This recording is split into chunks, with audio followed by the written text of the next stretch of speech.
Hello everyone, welcome to study explosion. आज मैं आपको पॉलिटी का नेक्स्ट टॉपिक करवाने जा रहा हूं जिसका नाम है गवर्नर यानी कि राज्यपाल। गवर्नर आता है आर्टिकल 155 में, ठीक है। और आर्टिकल 154 में क्या आता है? Article 154 more than governor of one state, यानी कि एक राज्य के राज्यपाल से अधिक।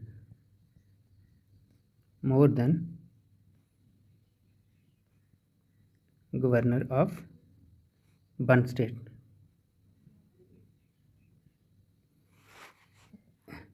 ये एग्जीक्यूटिव ऑफ द स्टेट्स होता है, कॉन्स्टिट्यूशनल हेड होते हैं स्टेट के, constitutional head of the state, उस स्टेट के कॉन्स्टिट्यूशनल हेड होते हैं, ठीक है। Constitution deals with the governor, constitution deal करता है गवर्नर के साथ। कौन से पार्ट में आता है? पार्ट 6 में। कॉन्स्टिट्यूशन डील्स विद गवर्नर, ये आता है पार्ट 6 में, ठीक है। ही कॉन्स्टिट्यूट्स ए स्टेट फाइनेंस कमीशन, यानी कि वह एक राज्य वित्त आयोग का गठन करता है, ठीक है। अब अपॉइंटमेंट कौन करता है? अपॉइंट कौन करता है, नियुक्त कौन करता है गवर्नर को? तो अपॉइंट करता है प्रेसिडेंट, राष्ट्रपति। और ओथ कौन दिलवाता है, यानी कि शपथ दिलाता है chief justice of state high court, उस स्टेट के हाई कोर्ट का चीफ जस्टिस। अगर चीफ जस्टिस ना हो तो सीनियर मोस्ट जज of that high court, senior most जज, उस हाई कोर्ट का जो सीनियर मोस्ट जज होगा।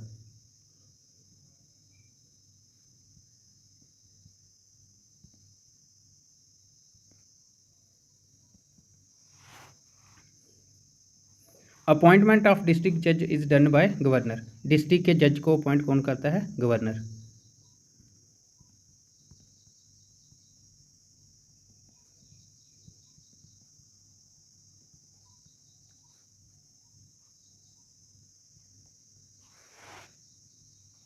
अब देखिए, गवर्नर बनने के लिए क्वालिफिकेशन क्या होनी चाहिए?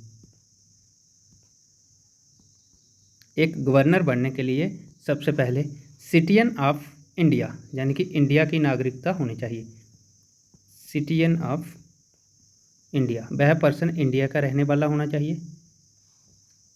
एज उसकी 35 होनी चाहिए।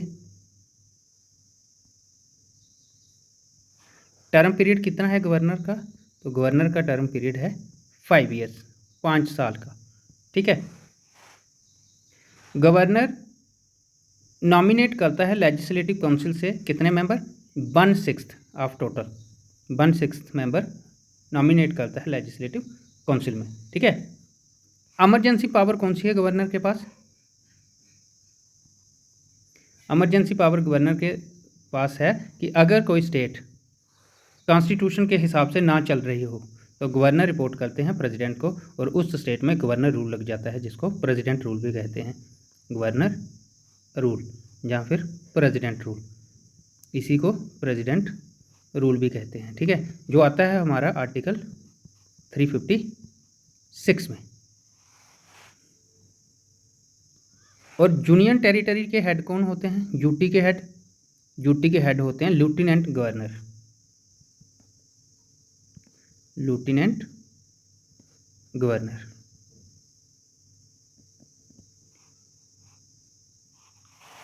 तो फर्स्ट वुमेन गवर्नर कौन रही है? फर्स्ट वुमेन गवर्नर, तो फर्स्ट वुमेन गवर्नर रही है सरोजनी नायडू, नायडू। कहाँ से? यूपी से, ठीक है। और लॉन्गेस्ट टेनर किसका था? लंबे समय तक कौन गवर्नर रहा है? लॉन्गेस्ट टेनर, तो लॉन्गेस्ट टेनर था पद्माजा नायडू का, नायडू। कितने साल रहे हैं? ये रहे थे 11 ईयर्स, और कौन सी स्टेट? वेस्ट बंगाल।